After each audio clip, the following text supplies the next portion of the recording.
All right, I'm back. Well, I guess I'm back if you're uh,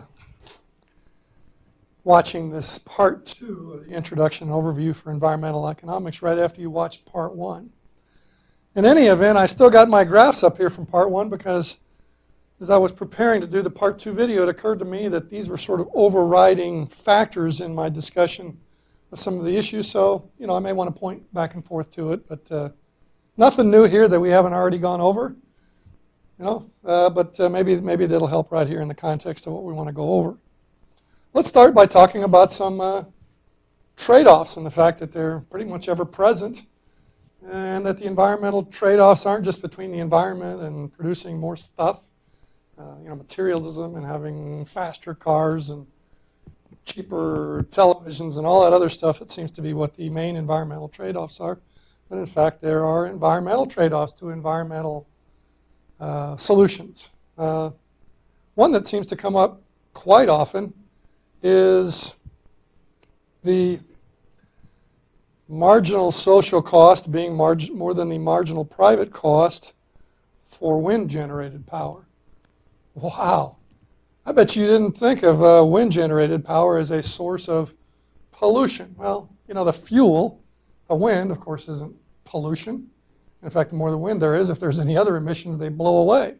But what we mean when there's marginal social costs, higher than marginal private costs, for something like wind power, means that there are impacts on third parties, and in this case, impacts in the form of environmental effects on third parties that result from generating electricity by using wind power.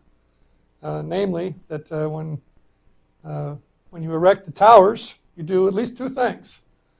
Some of the nearby landowners protest vehemently because you've created some aesthetic pollution. I think that things are ugly because they have to look at them and it reduces their property values. And so by our earlier definition of pollution problems, you have created some potential uncompensated damage that either you have to conceal the wind towers better or not have them at all, or have fewer of them, locate them better, or compensate the landowners for the damage done to them, namely having to look at these things to address the pollution problem.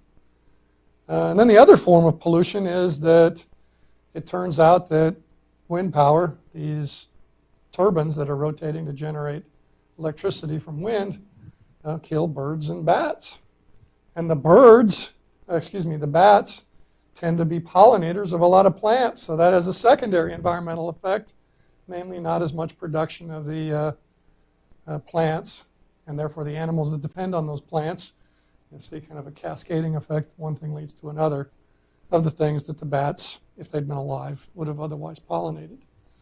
All right, so, gosh, I thought wind power was a solution to, an alternative to, generating power by electricity, power by burning coal or burning oil or burning natural gas or splitting atoms, nuclear power that definitely has this profile, right? MSC is bigger than MPC for nuclear power because, well, there's this waste storage issue, right? And then there's the risk of terrorism or other reasons that might cause the radioactive fuel to be exposed, for people to become exposed to the radioactive fuel. Or when you remember Japan had the earthquake, and nuclear power plants require lots of cooling water. They tend to be on the coast. Whammo, the tsunami from the hurricane hit the power plants and caused some radiation to be released from some of them. All right, so, wow, you thought it was so clean and easy to compare these alternatives. Wow, wind and solar, well, there's no pollution from them. Well, maybe not air pollution, but other kinds. Death to bats, death to birds, reduced production of plants, reduced aesthetics that we avoid by having distant coal-burning power plants, distant nuclear power plants. We don't have to look at them, and we can focus all of the power generation on their relatively few acres rather than having acres and acres of wind turbines or photovoltaic cells from which to generate solar power. It's rough out there. There are no easy answers. There are only some that work better and some places another dimension of wind power that we have to take into account is it's not always windy. So how do we deliver a steady stream of power on demand when the wind is anything but steady? Well, we have to have an on-demand, standby, ready at a moment's notice alternative source of power. And one of the first sources or uses of wind power occurred near huge hydroelectric dams. And the way that they integrated those was that when the wind abated a little bit and the turbines turned slower, they let a little more water through the turbines of the dam, and so they generated more electricity through water, through hydroelectric. When it was less windy, the combination of the two, integrated by computer, maintained a steady source of power. Of course, that assumes that the water has its highest priority is to generate electricity when it's not windy. There are other uses of the power, namely recreation on a lake. If we dedicate the water to making up for when it's not windy, the lake level is likely to be variable, which interferes with water recreation. Anyway, the point is endless trade-offs. And, of course, it's not always water isn't always equally abundant. Yes, it may be a big lake, and so that evens out the water inflow from one year to the next, although that may cause drastic drops or increases in changes in lake level. Anyway, again, more trade-offs. Now, continuing that way of thinking, what if we want to build wind power and utilize windy places, build wind power turbines, generate electricity from wind in places where there aren't any obvious places to build dams to store water to generate electricity for when it's not windy? And that may restrict wind power to certain places because it may be too expensive to provide alternate standby electricity sources in some places, more in some places than others. For example, it's not easy to turn on or off certain kinds of power plants, like nuclear power plants. Just turning those on and off for when it's windy and not windy, that just doesn't work. It's just too expensive. And that's true to some extent of coal-fired plants as well. We have gas turbine plants that are easy to turn on and off. In fact, that's how we meet electricity on hot days when electricity demand peaks in mid-afternoon with high temperatures and demand for air conditioning. And so, yes, we can turn on and off gas turbines to make up for when it's not windy, but gas turbines are very expensive ways to generate electricity. So that means that wind electricity, for reasons of its own and for reasons of maintaining steady production of electricity, makes that pretty expensive.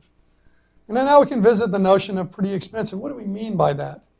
Does the price per kilowatt hour that we see on our electricity bill, is that a complete picture, or are there hidden costs that if we took account of those would make wind energy look more attractive? Well, so far the bird and bat killing and the aesthetics has been a hidden cost that makes wind power even more expensive in some places. But what about hidden costs that may not be taken into account in the use of coal or oil or natural gas or nuclear energy?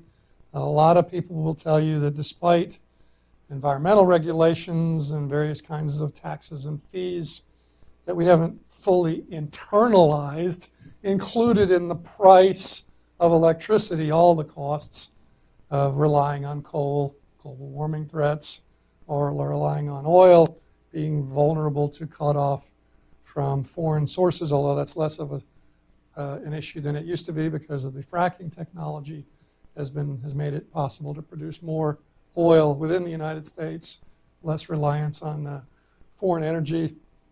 Okay, so anyway, some of you are probably like, wow, there's a lot to take account. Yeah, you have some idea of why a lot of people working in this area have full-time jobs. It's not so easy to say, well, duh, let's use this instead of this. It makes more sense in some places, like water combined with wind as a generation source makes more sense to use wind turbines to generate electricity than in other areas. Maybe the aesthetic factor is more of a big deal in some places than others. So those are places to generate less electricity by wind power than it is in other areas. So anyway, these are major issues. Maybe we can take this same issue a little closer to home. I know that some of the people that may be watching this video don't live in San Antonio or are new residents of San Antonio, Texas. And so you may not be able to relate to this. All right, well, now you get an education in some of the issues that exist here. But one of the reasons that we've had our pumpage restricted from our primary water source in San Antonio, the Edwards Aquifer, is because Endangered Species Act considerations have mandated that we keep the aquifer pretty full most of the time so that more water will spill out of these spring openings that tend to occur pretty high elevation-wise in our aquifer. In other words, if we allowed ourselves to have varying levels in the aquifer, which has a lot of water in it, the springs would go dry from time to time, and the species that rely on those flows would struggle to survive or have to be kept alive temporarily from time to time, off-site in a zoo environment and then put back in the springs. That's unacceptable to some people. It should be natural spring flow that keeps these critters alive. My point is that that's an expensive consideration. And the effect isn't just in the almighty dollar because it drives up the cost of water because we can't pump as much from the aquifer. But if we have to keep the Edwards Aquifer full to generate natural spring flow, where are we going to get our water from? Well, we can still pump some water for the aquifer, but we may have to trap the water that comes out of the springs behind big dams once it comes out of the springs in order to still use that water. So now instead of pumping it out of the aquifer where it's protected from being evaporated by the intense South Texas sun, now it's out in the open downstream of the springs in big lakes, captured behind big dams. That has a big dollar cost. It's not cheap to build big dams, and that's important to take into account. But now let's talk about environmental trade-offs that already exist in many rivers, river basins in Texas, namely because we have so much water trapped behind these big dams on various Texas rivers, and might add them to the rivers that come out of the springs, that come out of the Edwards Aquifer for the San Antonio region part of Texas. If we do that, then there'll be reduced water flow to the coastal areas, the coastal estuaries, which are rich in terms of environmental and natural resources and wildlife factors that all depend on the river flow being maintained into these coastal areas. If that's diminished because of the evaporative losses, because of these big dams trapping the water that comes out of the dams in order to utilize some of that, instead of utilizing it while it's still underground, now we have some big environmental trade-offs in terms of losses of wildlife habitat, like in production of shrimp and fish, because of the loss of some of that coastal inflow from freshwater rivers. All right, so there we have not only big bucks to build the dams as a factor to consider in how much water we pump from the aquifer and whether we manage it to stay full or not so full. We have some not only big dollar costs, but some environmental trade-offs to consider. All right, so as you consider some of these issues, you've really got to be ready to ask a lot of questions. You've got to be aware of who's doing the presenting, and you've got to be aware of spin. You've got to be aware of the basis of the claims being made, the underlying institutions that generate the data, that generate the behavior that's being described is critical, because otherwise you might jump to completely nutty conclusions. You might jump to the conclusion that the enemy is capitalism, okay, that the enemy is greedy corporations. We need the cops, some kind of environmental cops, to punish these folks.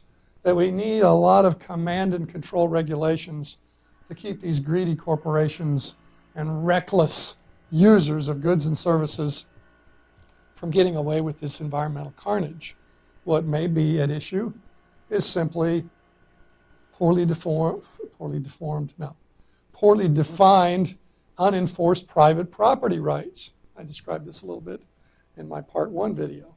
Namely, that if we make it free to dispose of wastes in one way and make it costly to dispose of wastes in more environmentally conscious ways, that competitive markets will drive the producers to naturally prefer to stay more competitive, to keep their prices lower by utilizing the unowned and therefore unpriced sources.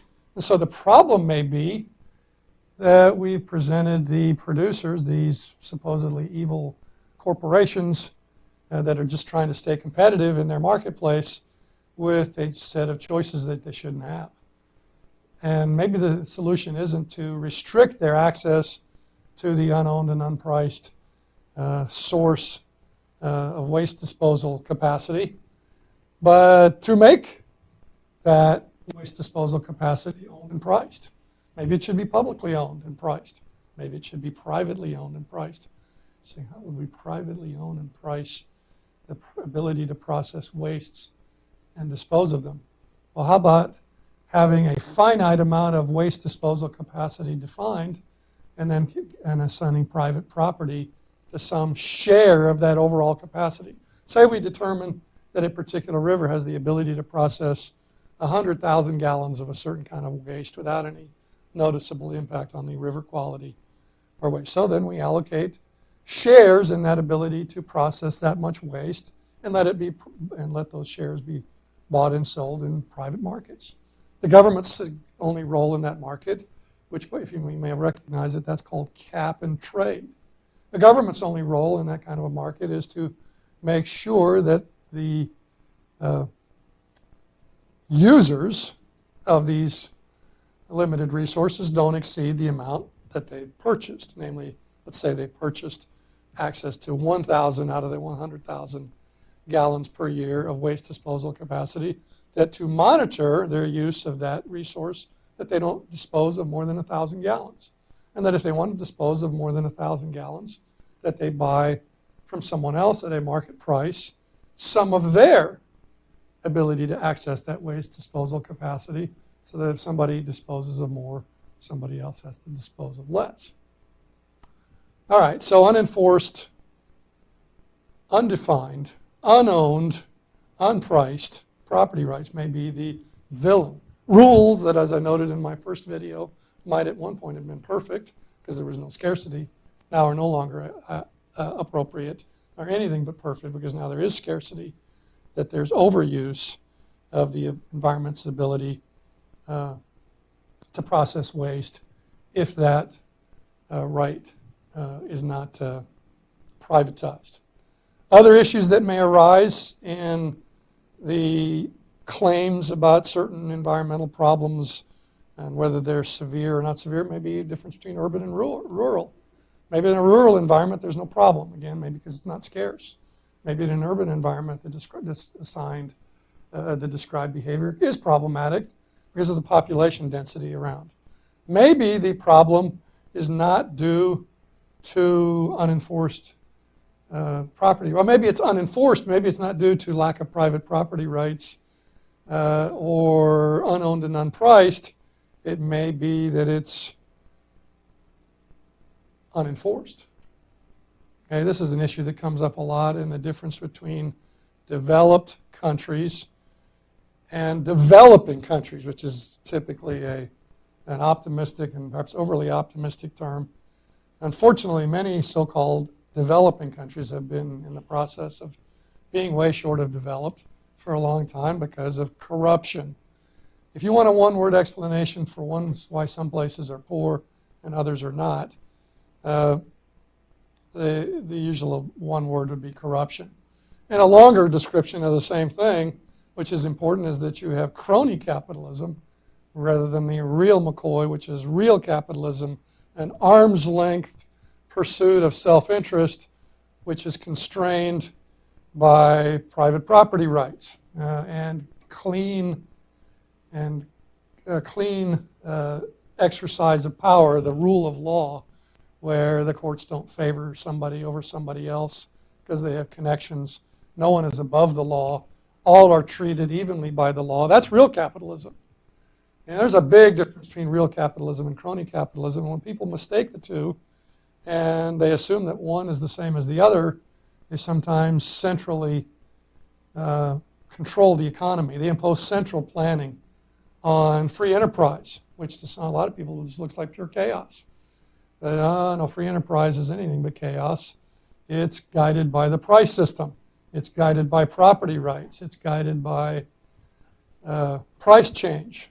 But when there's crony capitalism and you can't count on the judges to enforce contracts, and when the rule of law depends on who you are and not whether you've broken the law that applies to everybody or not, you get some big differences in behavior and you get some big problems because, as it turns out, free enterprise, real capitalism, not crony capitalism, generates the wealth and the prosperity that causes people to allocate resources and to care more about environmental problems than they would if you had corruption, which results from crony capitalism, and therefore poverty, and therefore low demand for income elastic environmental protection efforts that sometimes are costly.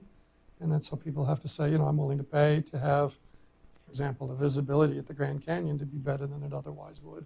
I'm willing to pay a little bit more for electricity in order to have it look like this, a picture where you can see the bottom of the Grand Canyon, versus this, and somebody's holding up another picture that here's what it would look like if we don't pay for a little bit more for electricity, which would cover the cost of reducing emissions or making sure that the emissions are not as dirty looking as they otherwise would be. All right, so we have a short-term issue where we might mistake the cause of some environmental problems for capitalism, or whether resources are publicly owned and maybe not very good enforcement, or privately owned or publicly owned with good enforcement of those property rights, to where users of the property have to pay a market-determined rates that limits the use of the resource to that which is sustainable. We might create a long-term problem in that we have poverty, which creates low demand for environmental protections and low ability to pay for them. That might create long-term problems. Stepping back from the issues just a little bit, we discover that in places that have real capitalism, or as close as we can see with as little corruption as exists on planet Earth, we see that that's where the environment tends to be better. That the environment is a disaster in places like communist places or the former socialist places behind the Soviet Union, former in parts of China, former Red China. Some parts of it are still as communist as they used to be, and still then suffer from environmental problems that are much more severe than in other places where we have private property and free enterprise. And indeed, because a lot of the earth is governed by free enterprise and by real capitalism, we see that the true state of the planet is actually improving. You wouldn't think that from a lot of the alarmism that you read and hand-wringing about imminent climate change and other things. There's some real environmental problems out there. Don't misunderstand me. But overall, things are getting better. The United States has a lot more forest cover on it than it used to. Why is that? Well, for some somewhat strange reasons. It's because we're relying more on fertilizers, pesticides, tractors. You think, whoa, wait a minute, that doesn't sound environmentally friendly. Well, yeah, there's some environmental problems that go into producing fertilizers and building tractors and creating pesticides. But when we use them, we can meet our demand for food on a lot fewer acres than we used to, and therefore we can leave a lot more land undisturbed and therefore have trees and wildlife on them, whereas before we needed that land to produce food. And so even though there's a lot more of us than there used to be, and so a greater demand for food, we meet that demand for more food on fewer acres than we used to need with lesser technology and not so effective pesticide and fertilizer and herbicide. So, some interesting conclusions, some interesting issues, that some things that don't sound so environmentally friendly, hard, you may have read that reading already, hard versus soft ways to do things.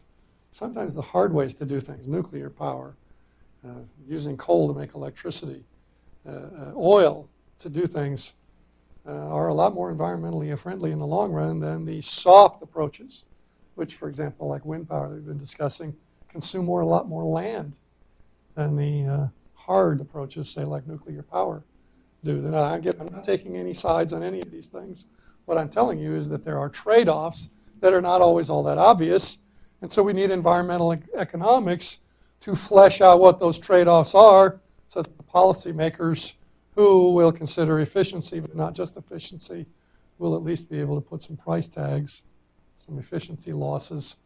They'll be able to look at what maximizes efficiency, and then if they don't like that picture for some reason, they'll be able to use the price tags of, hey, less efficiency will be the cost of some of these other things that we would like to do. So, we have seen some self-destruction on the Earth. There are places on the Earth that are where the underground water no longer exists because the underground reservoirs have collapsed because we sucked out too much of the water. There's sinkholes all over the place. So now we have to rely on other things, and we have all this damage that would not have otherwise existed if we'd had adequate institutions in time. There are places that are overfished, and not only would coastal communities be better off, but we would have more and better fish to consume and at lower prices if we had addressed the institutional issues, namely, go take the fish if you can find them, and that worked fine for a long time, but not when there were too many fishing boats and more people.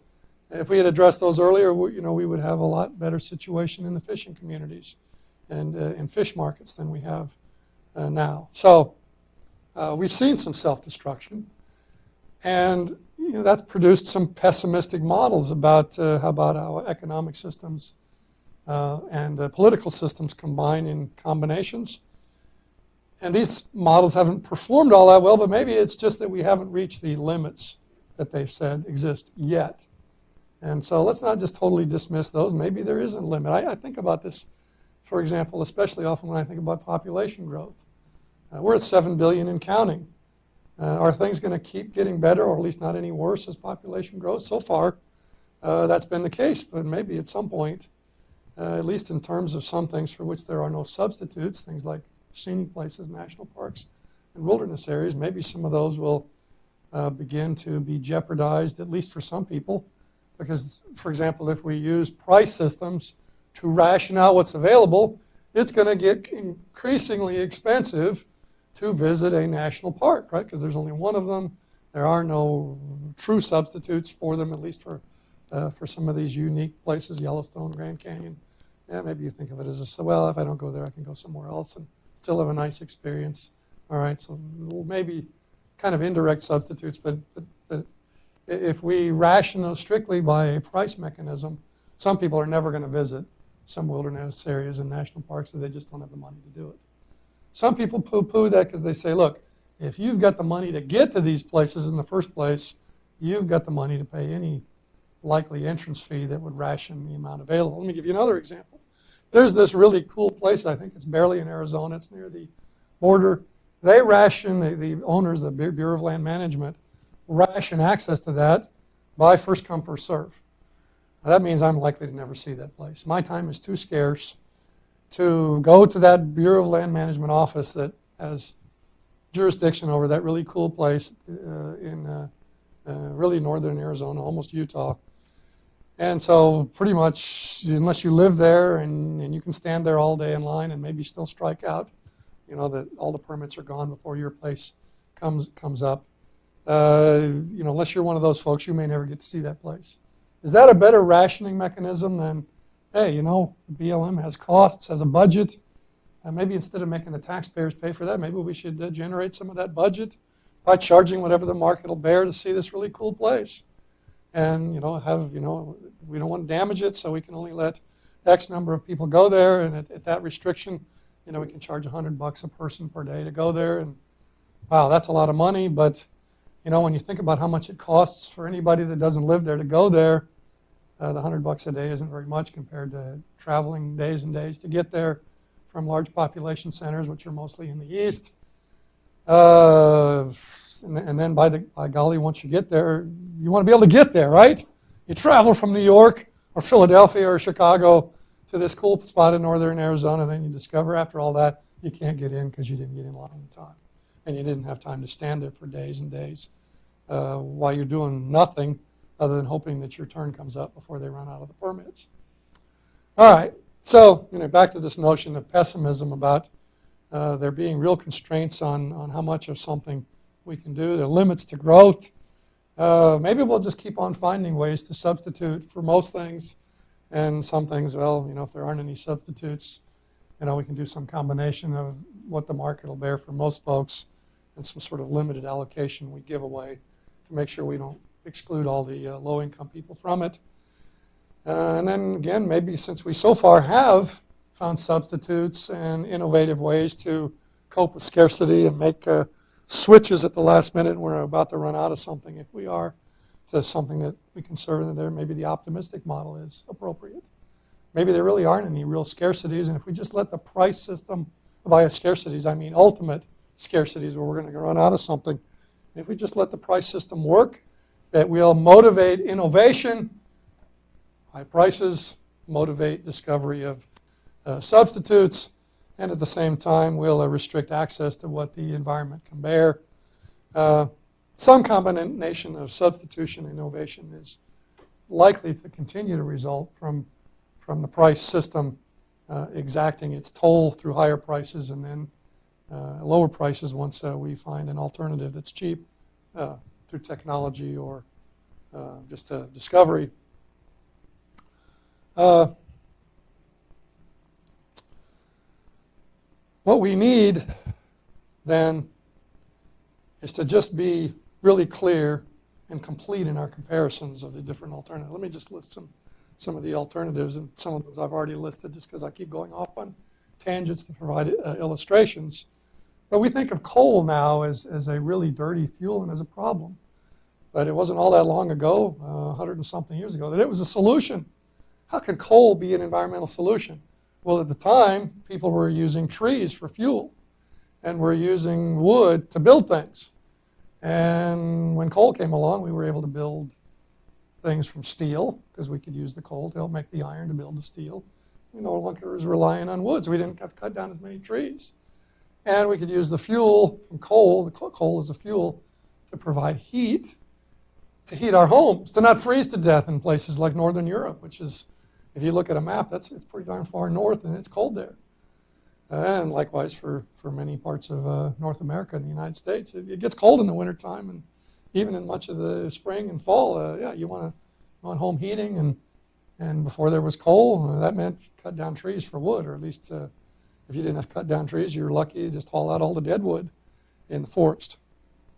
All right, so coal emerged as an alternative to wood. That was an environmental blessing at the time. But now with population growth and at least initially, failure to account for the effect of the emissions from coal, it was a problem. So then with the technology and the price, sort of the indirect price, the environmental effects as a motive, we developed alternatives to use of coal as a direct fuel and as an indirect fuel to generate electricity. Along came nuclear, natural gas, which is fairly environmentally benign, and nuclear, which is until there's an accident or the problems with the heated water, or until you store the waste and maybe something busts loose and the stored waste gets loose, until, that seems pretty environmentally benign. So now with terrorism as a problem, now we're starting to worry more about the waste storage sites. How secure are they? And well, we haven't got so many waste storage sites yet. We're storing the waste from generating electricity through nuclear at nuclear power plants. Wow, how secure are those? Are terrorists likely to break in there? And besides that, these nuclear power plants are close to the ocean. That makes them vulnerable to ocean events like tsunamis or just big storms, hurricanes. So there are all these issues to take account of. Maybe it would be better to focus back on the coal, which is still pretty abundant, but figure out some way to make it more benign as a fuel. To clean coal, if you Google that, will generate a lot of hits. That's A lot of programs try to make coal cleaner, but without making the cleanup process cost more energy than the energy that's in the burning of the coal to begin with. And of course, there's conservation. Okay, sure. Is that free? No, it costs money to figure out ways to do the same thing, but with fewer resources. So that's not a free alternative, but that's one that's definitely worth considering. Yeah, maybe it makes sense. And it's another thing that we get from higher prices is, okay, now we've generated an incentive to find ways to use the fuel more efficiently. As